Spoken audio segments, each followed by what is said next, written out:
So you want to go to Singapore? First things first. Alright, let's talk Singapore. Beautiful place, right? So clean, so green, like that one friend whose apartment is always spotless. You almost don't want to breathe too hard.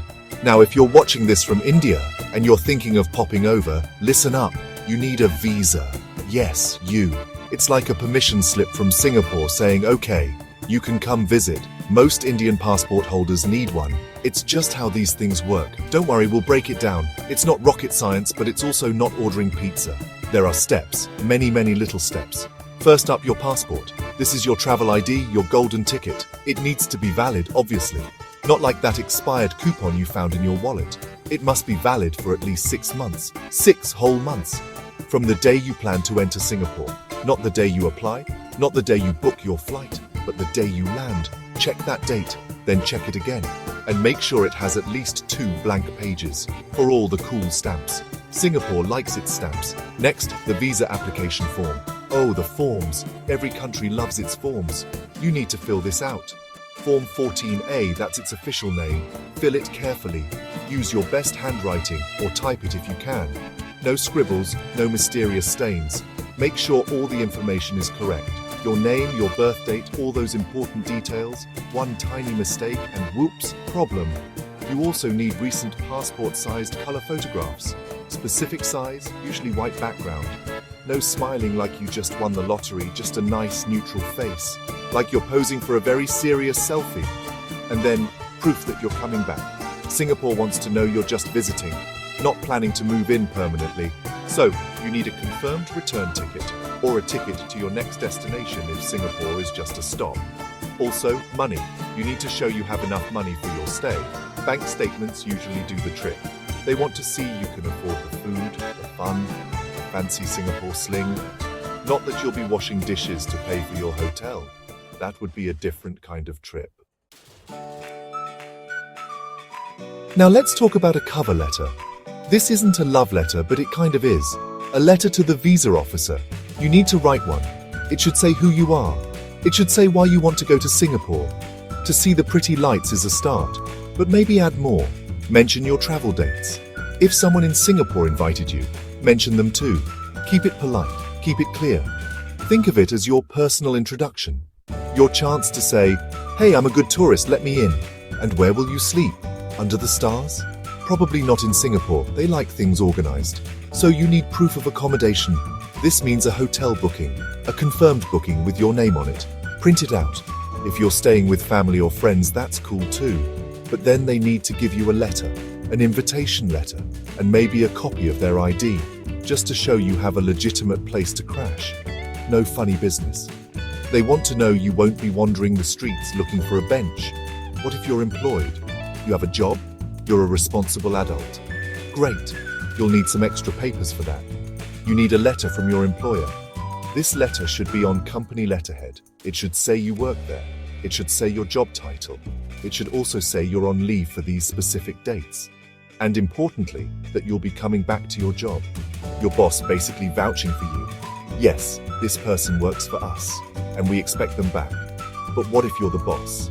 Self-employed, running your own show. Fantastic. You'll need to prove your business is real, so you'll need your company's registration documents. Maybe your recent tax returns. Bank statements for your business might also be needed. Anything that shows your business is legit and you make a living. It's all about showing you have ties to your home country, reasons to come back, that you're not just trying to escape your own paperwork by going to Singapore. Because guess what? More paperwork. Are you a student, off to see the world between semesters? Good for you, but you'll need some student-specific documents. You'll need a letter from your school or college. This letter should confirm you're enrolled there. It should be on their official letterhead. Your student ID card copy might also be required. It shows you have a reason to return to India, your studies. Singapore wants to make sure you're a genuine student tourist, not someone trying to skip class permanently. Education is important, even when you're thinking about visas. Now, if you're visiting friends or relatives, we touched on this. You need that invitation letter from them. It should clearly state their relationship to you. It should include their address and contact details in Singapore. A copy of their Singapore NRIC, National Registration Identity Card, or passport and visa pass is usually needed. If it's a business trip, then an invitation letter from the Singaporean company is key. This letter should detail the purpose of your visit, who you're meeting, what you'll be doing, all official-like. Your business card might also be handy. So, how do you actually apply? Can you just walk into the Singaporean embassy? Nope, not usually for Indian citizens. It's a bit different. You generally have to apply through an authorized visa agent. Yes, a middleman, but a helpful one, hopefully. These are travel agencies or service providers that are approved by the Singaporean authorities. They know the drill. They handle these applications all the time. You can find a list of these agents on the official website of the Singapore High Commission or Consulate. These authorized agents are there to help you. They will check your documents. They'll make sure everything is in order before submitting them. This can save you a lot of trouble. They will collect the visa and then they submit your application on your behalf. It's like having a personal assistant for your visa prep. Of course, they charge a service fee for this, but it can be worth it for the convenience and for making sure your application isn't rejected because you forgot one tiny piece of paper. Let's talk money. The visa fee. How much does this permission slip cost? Well, it's not free, sorry to say. There's a standard visa application fee. Currently, it's around 30 Singapore dollars. But listen, this can change. So, always check the latest fee. Check it on the official website or with your authorized agent. Don't rely on old information you heard from a friend's cousin. And remember, the agent will also charge their own service fee on top of this. So, factor that into your budget. It's all part of the travel expenses. And how long does it take? The big question, the processing time. After your agent submits your application, you wait. Usually, it takes about 3 to 5 working days. Sometimes it can be quicker.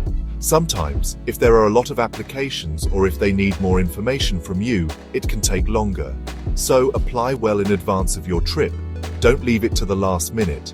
That's just inviting stress. And nobody needs more stress. Especially not before a holiday. Patience, young grasshopper. Now, here's an important note.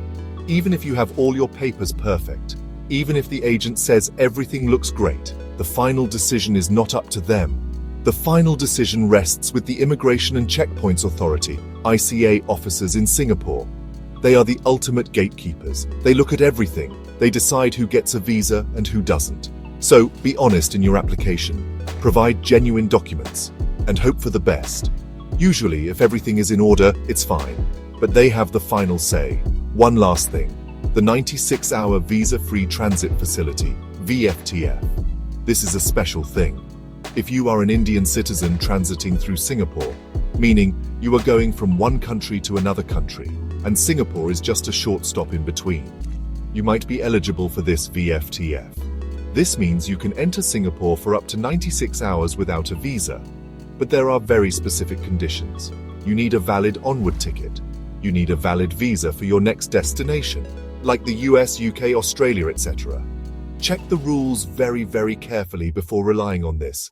It's a great facility, but you have to fit the criteria perfectly.